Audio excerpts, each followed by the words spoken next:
4 fucking a.m., but this video needs to be made. So in this video, I'm talking about why I started working out, the mistakes I made, the process I went through, and ultimately some applicable tips and takeaways that you can take into your own fitness journey if you're starting off trying to gain muscle, lose body fat, get past unhealthy habits, and improve your life just a little bit in the right direction. So start off, you know the story by now, 193 pounds, and I kid you not, literally man boobs, like boobs, not this big old chest I got now, but boobs, like they were hanging out.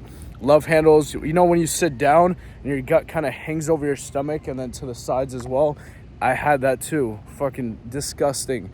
And a big old stomach that just poked out. Try to hide it with t-shirts, but you know, you can't hide that shit. People are gonna know to a certain degree. I was like, dude, I'm hiding this shit. No one can tell I'm fat. Nope, everyone can still tell you're fat, dude. And you hit a low point of just bad habits in general. You know, the junk food, the vaping, the weed, the video games, and you finally become self-aware and you take a realistic view at your life and you're like, dude, I've been trying to get in shape. Like, I've been thinking about it for the past year. I asked dudes on consultation calls, I'm like, hey dude, how long has it been since you've been trying to get in shape? And it's like a moment of realization hits them when they're like, 2 years. And they're like, oh shit, dude. It's been 2 fucking years. Like we're not even self-aware of how long it's been that we've been procrastinating on our goals until we really sit down and ask ourselves those hard questions. So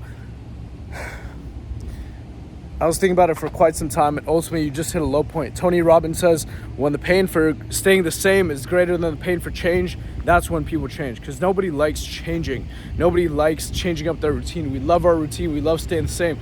But when the pain for staying the same, when you look at your life and you're like, dude, I really can't stay the same. When the pain for staying the same is greater than the pain for changing up your routine and changing up your life, then that's when people change. So I hit that point. I hit that low point. Mental health problems, anxiety, depression. Just feel like I couldn't connect with anybody. I remember I was sitting down at a table with my friend group at the time, and I was just like blankly staring into my food, like playing with my food, not taking a bite, maybe 1 or 2 bites the entire time. And I was just so fucking depressed. Like, no idea else how to explain it, but I was just sad, like so sad. The emotions, the dopamine, the serotonin, it was all fucked in my brain and my body. That's how low it was. I was like, dude, I need to make a change.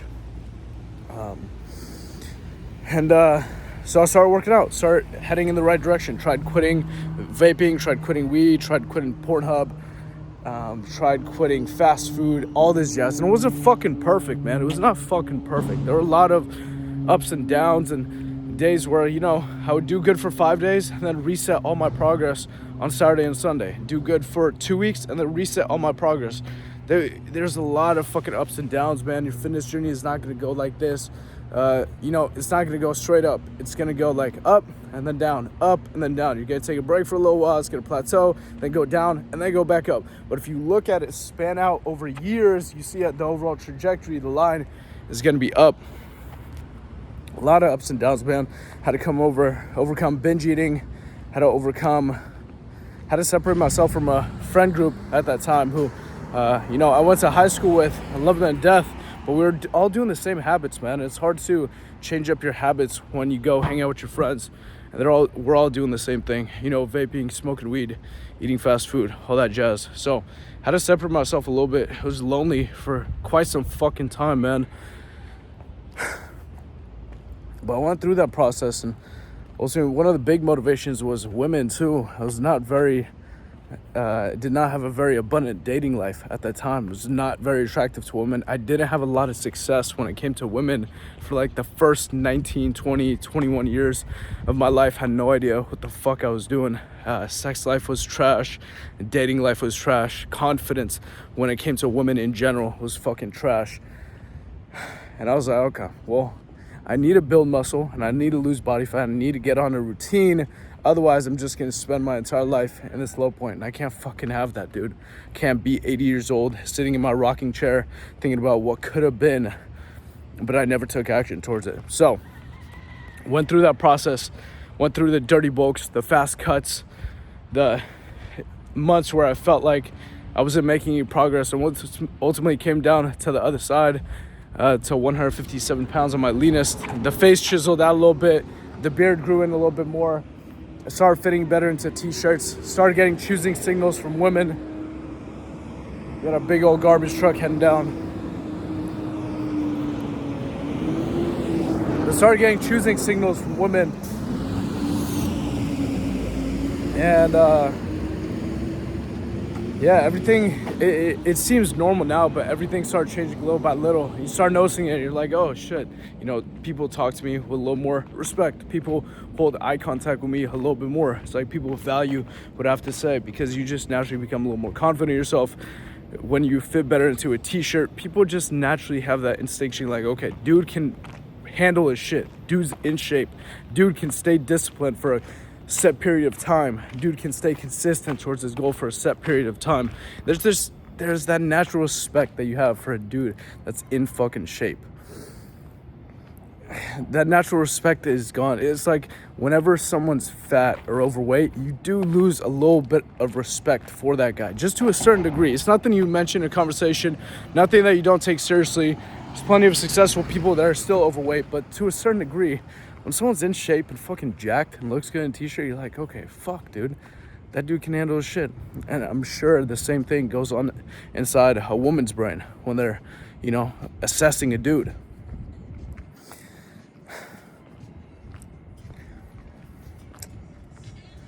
But ultimately came out on the next side, and yeah, man. And just moving forward, my goal is to continue doing what I'm doing, become the most jacked aesthetic version of myself I possibly can be.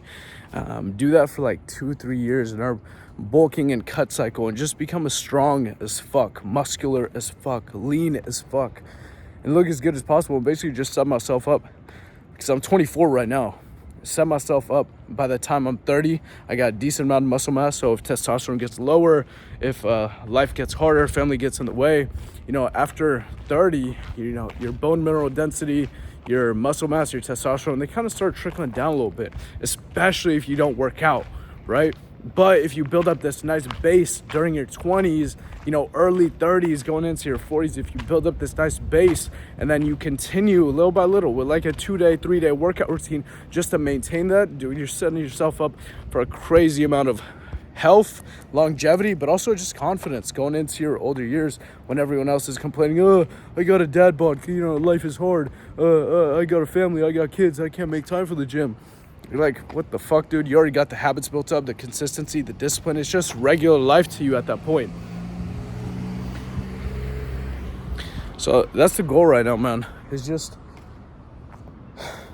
continue making progress, continue staying on this discipline routine. You have no idea how fucking good it feels to be on a routine and to stay consistent with it for months at a time.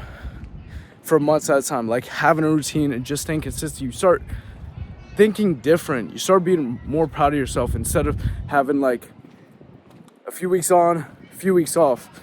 I've been in a consistent routine. At the beginning, it was hard. I've been waking up at 3:30 a.m. pretty much for the past 100 to 150 days. It hasn't been perfect. It's been 90% of the way there. But dude, it feels good. It feels good going to bed at night, not knowing that, hey dude, I set intentions for the day. Told myself I was going to work out, hit this amount of calories, drink this amount of water, get work done, and I fucking did it. Instead of going to bed every night thinking, dude, I gotta change something about my life. I tell myself I'm not gonna watch Pornhub anymore. I told myself I gotta quit vaping, gotta quit weed, gotta hop onto a gym routine, gotta start eating healthier. But I didn't do it again for the 100th night in a row. I keep letting myself down. I keep fucking up. And I know it's not okay. But throughout the day, my brain just justifies why it is okay to stay the same. And I keep listening to those justifications. I'm not at the place I want to be yet, but I truly think that the fitness is a gateway drug to self-improvement, because if I didn't lose all that weight to a certain degree, I would not have the confidence to think that I'm competent enough to start an online coaching business. I would not have that confidence if it wasn't for the weight loss, because I can directly see that, dude, fucking shit 4 years ago, I was 193 pounds in literally the worst place of my life in terms of my habits, my consistency, my discipline, my mindset, my mental health, my physical health. I was in a complete different fucking place, man. I can imagine that. I remember that. I remember the pain. And I can look back at the picture and then look at me now and think, holy shit, dude, I'm not even aware of how much progress I made. It isn't fucking millions, right? It isn't fucking millions. I'm not a bodybuilder, but I can see that progress. And that progress to me is big, man. Just in the place I was mentally and physically. And for me to be able to see that and look back on that and think, damn, dude, it didn't take like days and weeks to get here. It took months and years of dedication. But just because I stayed on the right path, just because I continued doing the right things, even though it wasn't fucking perfect, I just stayed on the path, and that got me to where I am today. That does something for my mind where I'm like, holy shit, dude. If I just stay on the path long enough and continue improving, even though it's not fucking perfect, but I just stay on the right path, eventually I'm gonna get to my goal. So it does something for my brain where I can directly see the results of my efforts. And I know if I do that with this online coaching business, I can get to where I want to be financially. I want that financial freedom that I want. Traveling around the world, I know I can get there. I know it's not that hard. I know it's not impossible because other people are doing it. I did something hard in the past. And ultimately, I just got to stay on the right track. That's all I got to do. And that's all you got to do if you're on your fitness journey. If you've lost weight, maintained weight, gained weight, hit a plateau, are in a low spot, feel like you're in a rut, feel like you have no motivation, feel like no one's there to support you. That's all you got to do, man, is just stay on the right path. So, fucking, that was a lot, man. Hope you all have the best fucking day ever, bro. And comment below if you need my help, and DM me if you need any support. DM me ready on Instagram if you need direct one-on-one help with your consistency, with your discipline, with your mindset, cutting out the bad habits, implementing the good habits. You need this shit in your life, man. You need someone to talk to about this. You have no idea how fast it would have progressed my results if I could sit down with someone and have a no bullshit third person point of view on my fucking routine and exactly what I was doing and the mistakes I was making and the fuck ups I was making throughout my week that was preventing me from getting on the right track. Especially if you relate to this video, if you watch this till the end, you need someone to talk to about this. How many people do you have in your life that unbiasedly can sit down and ask you about your fitness goals and why the fuck you're not doing anything about it? Why the fuck you haven't taken any action on it? So coaching is so powerful, man. Coaching, mentorship. Every successful person preaches mentorship. Surround yourself with like-minded people. Surround yourself with mentors. How many like-minded people are you surrounding yourself with? How many mentors do you have in your life right now? How many friends, true friends, are calling you out on your bullshit? Because you need someone to do that. You need someone to do that because you're not even aware of the fuck-ups that you're making, of the mistakes that you're making, of all the bullshit stories that you're telling yourself about why you can't do that thing. I hear so many bullshit stories, man. So many fucking bullshit stories. Oh, I injured my foot. I can't work out. That's why I gained weight for the past 8 months. What the fuck? What the fuck are you talking about? How does injuring your foot make you not go to the gym for 8 months? Literally work on everything that doesn't involve your lower body and moving it in a fast manner. And then not eat in a caloric surplus. You get the point. So many bullshit stories. So DM me ready. DM me today. ASAP. Let's work towards your goals ASAP. It's been enough fucking waiting. You've said tomorrow long enough, G. Let's get it.